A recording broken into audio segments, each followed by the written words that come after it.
And to be specific, they're not completely wrong. So they're not really saying anything too negatively. We'll watch a little bit and I'll commentate. Uh, Talk about the Mario movie. Hey, did you hear that it's doing really well? Did you hear about Yes. the Mario What? movie? I'm Yes. shocked. Yes. Who would have thought? Well, you apparently are not shocked, but Shigeru Miyamoto, the creator of Mario, is actually shocked that he is surprised. Is he by Mario. really? Well, he says that he's surprised by the Mario movie's success, and he thinks that the poor critical response actually helped it. That's funny. That's right. Like, I gotta be honest. Says that. I think that this guy truly doesn't understand the impact of what he's created.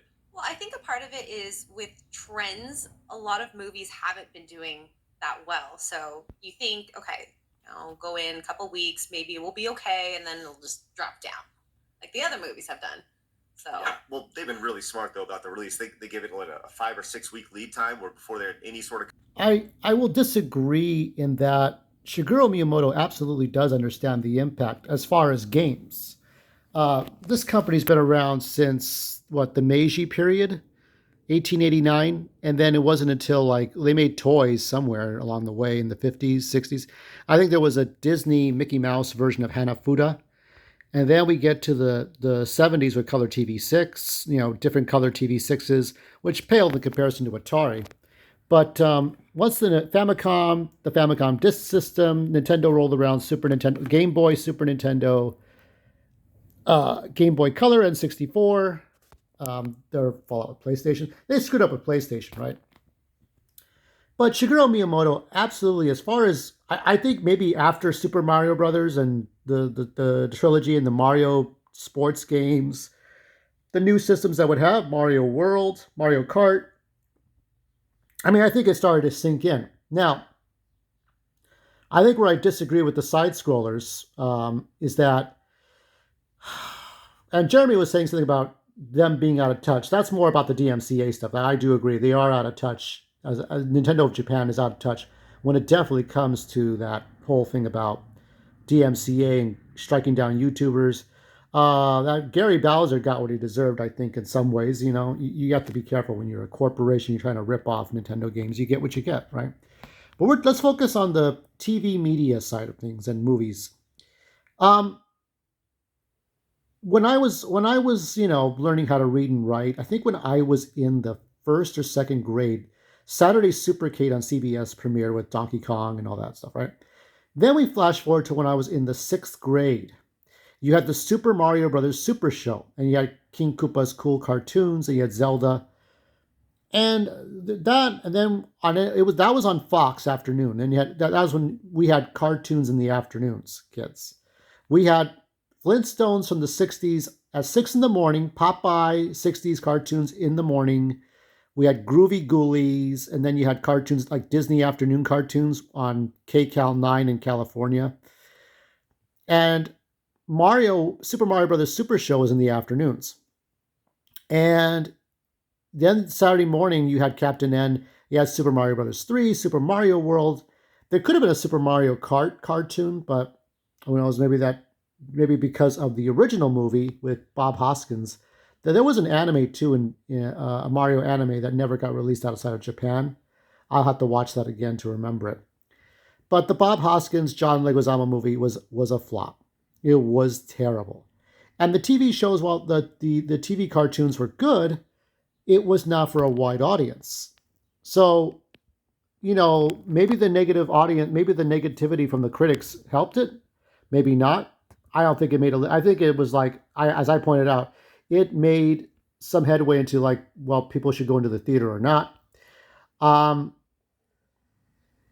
As of right now, I guess when we get to the new movie, the Universal Illumination, there was room for that movie to fail. There was room for that movie to fail.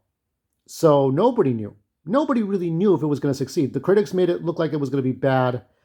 And I'm like, oh, what's happening here? Because I thought before I went, I said, this is going to bomb, isn't it? And there were about one or two scenes I did not like having watched it. You already know what those scenes are if you watch my review. But overall, it was a very good movie. I think, AMC, fuck AMC, but AMC, when I walked out getting rejected, I saw like a mom and two kids. One was like 13 or 12 or 13, the other one was like 8 or 9. Say, oh, wow, that was really awesome. I knew they were talking about the movie, so I already knew what happened. So I was happy for them. Yeah, this movie could have failed. This movie could have really failed. Yeah, we have the Super Nintendo world, and we have toys and games, but nobody really knew. Miyamoto didn't know. I don't think that's on Miyamoto being in Japan and out of touch with reality. I think it's more about the fact that nobody really knew. And between the poor critic reviews and the voice cast announcement, nobody knew. We all laughed at Chris Pratt being Mario, and sometimes I still think it's funny, but somehow it all worked. It was like when the Sonic movie was announced, and the Sonic looked terrible, looked awful, and then it turned out to be pretty good. But since Mario had already appeared in media in one form or another, there was a 50-50 chance, you could say. And so, side scrollers, geeks and gamers, I mean, they're sort of hitting the outside of the target. I'm trying to hit the bullseye of this dart target here, and say that it's most likely that nobody knew, based on the past movie, based on the limited demographics of the cartoons on TV. Nobody knew what was going to happen, and now we know that. And I think that, yeah, there'll be Zelda things and there'll be Metroid things, but since like Batman, Mario can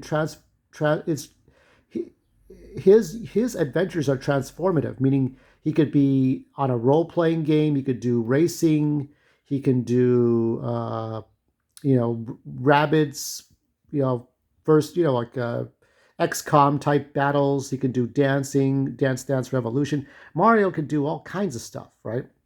So that opens the door to, I mean, maybe Link and Zelda can appear in a portal in the second movie, and then they have their own spin-off movie.